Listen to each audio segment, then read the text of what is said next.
Dia adalah pembalap asal Indonesia yang pertama kali bisa masuk ke ajang paling bergengsi di dunia, yaitu Formula One. Tapi gimana sih perjalanan Rio Haryanto dari kecil sampai bisa masuk ke Formula One? Mari kita bahas. I feel really happy.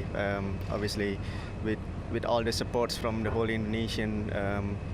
It happened because of from all of the supports from the whole Indonesian. Rio Haryanto lahir di Surakarta, Jawa Tengah pada 22 Januari 1993. Bapaknya adalah Sinyo Haryanto dan ibunya adalah Indah Peniwati. Rio anak bungsu dari 4 bersaudara. Bapaknya mempunyai latar belakang sebagai pembalap di era tahun 70-an dan 80-an.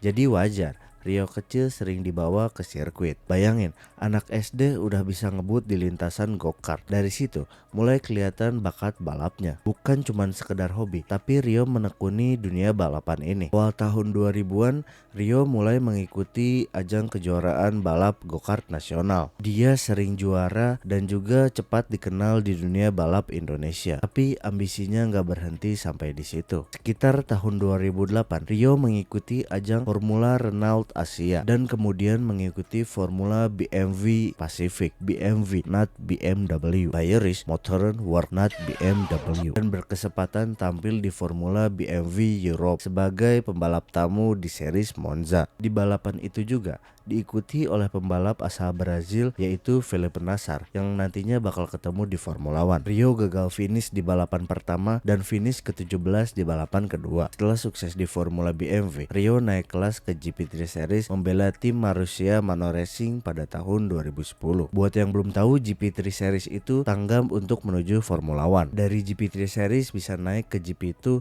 yang mungkin sekarang namanya lebih dikenal sebagai Formula 2, baru bisa lanjut ke Formula One. Rio sempat kesulitan di awal karena lawannya lebih jago dan mobilnya sulit dikendalikan. Puncaknya tahun 2011 di GP3 Series, Rio berhasil menang 2 balapan yaitu di Nürburgring dan Hungaroring. Lanjut ke GP2 Series. Rio debut di GP2 Series pada tahun 2012 bersama tim Carlin. Awalnya juga berat banget karena lawannya adalah calon-calon para bintang. Tapi Rio langsung memberikan kejutan dengan kemenangan di Silverstone Sprint Race. Sebagai rookie, ini adalah prestasi yang jarang terjadi. Tahun-tahun berikutnya Rio pindah ke tim lain seperti tim Adax dan Caterham Racing. Hasilnya naik turun karena mobilnya terkadang kalah kompetitif. Rio dikenal memiliki gaya balapan yang agresif dan pintar dalam tire management. Puncaknya pada tahun 2015 bersama tim Campos Racing. Rio bisa memenangkan 3 balapan yaitu di Bahrain, di Austria, dan di Silverstone. Konsisten melawan pembalap top seperti Stoffel Van Dorn yang kala itu juara dan juga Alexander Rossi. Lalu setelah dari GP2, Rio mengikuti latihan bebas bersama tim Manor Racing. Rio punya kecepatan, tapi untuk masuk ke Formula One dia harus membutuhkan dana yang lumayan besar. Disinilah pemerintah Indonesia, BUMN, dan sponsor-sponsor swasta lainnya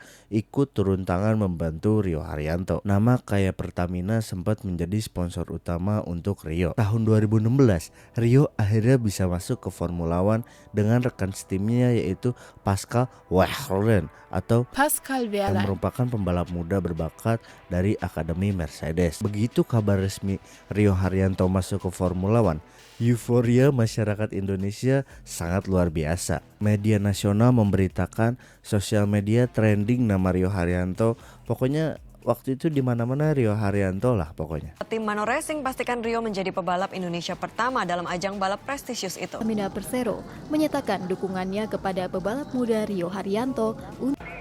Pemirsa, Rio Haryanto adalah pebalap Indonesia pertama yang menembus ajang Formula 1. Banyak orang yang sebelumnya nggak ngikutin Formula One jadi ngikutin Formula One dan begadang demi menonton Rio Haryanto. Sampai-sampai di kampung halamannya di Solo sampai ada nonton bareng untuk support Rio Haryanto. Rio Haryanto bukan hanya sekedar pembalap, tapi simbol untuk anak muda Indonesia bahwa hal yang mustahil tetap bisa terjadi. Lanjut ke Formula One. Balapan pertama Rio Haryanto adalah di GP Australia di Melbourne. Waktu itu, sorotan media luar negeri maupun media Indonesia sangat luar biasa. Banyak warga Indonesia yang rela untuk bangun pagi hanya untuk melihat Rio Haryanto debut di Formula One. Sayangnya debutnya kurang mulus. Rio harus DNF dikarenakan ada permasalahan pada driveling mobilnya pada lap ke-18. Musim 2016 cukup sulit untuk Rio Haryanto dikarenakan mobil Manor Racing cukup tertinggal dari tim besar lainnya.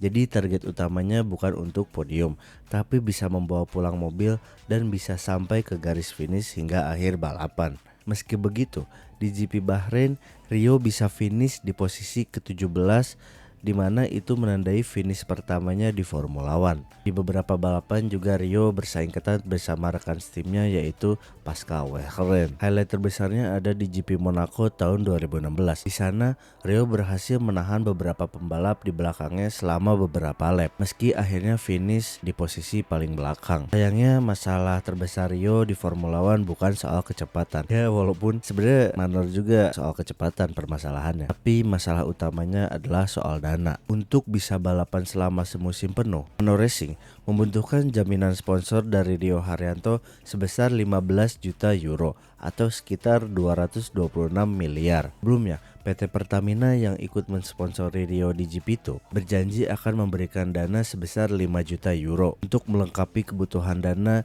yang berkejaran juga dengan target yang diberikan oleh Manor Racing. Rio dan manajemennya telah meminta bantuan kepada pemerintah dan Kemenpora dan berbagai pihak lainnya. Manor terpaksa menggantikan kursi Rio Haryanto dengan pembalap asal Prancis yaitu Esteban Ocon, yang sekarang Esteban Ocon masih ada di Formula One tuh, mulai dari GP Belgia, karena Rio baru membayar sebesar 8 juta euro, kurang dari dana yang diwajibkan oleh Manor Racing sebesar 15 juta euro. Buat Rio itu jelas momen yang sangat pahit. Bayangin mimpi yang udah diperjuangkan dari kecil akhirnya tercapai tapi terhalang oleh finansial. Tapi jelas Rio Haryanto sudah meninggalkan jejak yang sangat besar. Dia menjadi pembalap pertama asal Indonesia yang berada di grid Formula One. Rio juga pembalap asal Asia Tenggara yang bisa masuk Formula One setelah 20 tahun lebih. Dan yang penting adalah dia membuka mimpi untuk anak-anak muda Indonesia bisa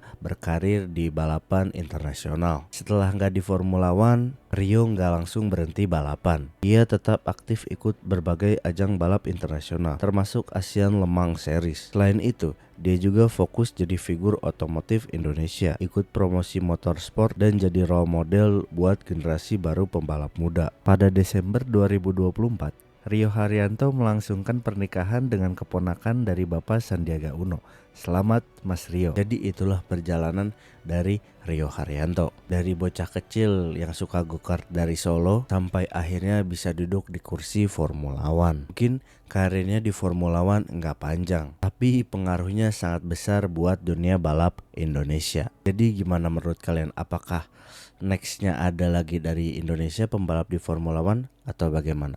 Jangan lupa like, komen, dan subscribe. Coba komen juga kita bahas apa dan siapa lagi.